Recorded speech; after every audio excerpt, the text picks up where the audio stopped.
Hello বন্ধুরা, তোমরা সবাই কেমন আছো? আশা করছি যে যেখানে আছো ভীষণ ভালো আছো। আমিও ভালো আছি। আজ বৃহস্পতিবার, এখন ঘড়িতে বাজে দুপুর 2টো মতো। তো সবাইকে জানাই শুভ দুপুর।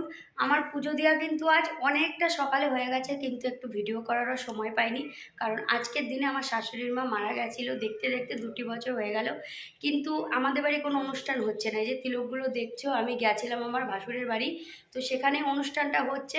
তারপরে আবার দিদি ফোন করলো যে আমরা তোদের বাড়ি এসেছি আয়, কারণ দিদিরা যেহেতু চেনে না সেই কারণে ওদের নিতে এসেছি।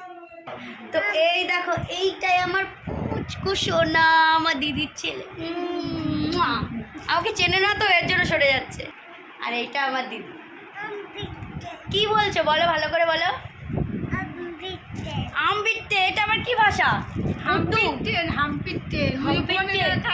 ওরে বাবা, দেখো কতটা চালাক। হামটিটেন ভিডিও দেখবে ইউটিউবে, সেইটা বলছে। এদিকে ওই বাড়িতে হচ্ছে অনুষ্ঠান, আর এদিকে বাচ্চারা দেখো এখানে কি শুরু করেছে। এসান, কি খেলছিস রে বাবা? Bat ball. এই রোদের মধ্যে খেলছে ব্যাট বল। আর এইটাই আমার শাশুড়ি মার ছবি। বাড়িতে আজকের দিনে একটুখানি রজনীগন্ধার মালা পরিয়ে একটু নিজের মতো করে একটু ভোগ দিয়েছি, যেমন দই, খই, চিড়ে, 5 রকমের মিষ্টি। তো চলো এখন আবার ওই বাড়িতে যাওয়া যাক।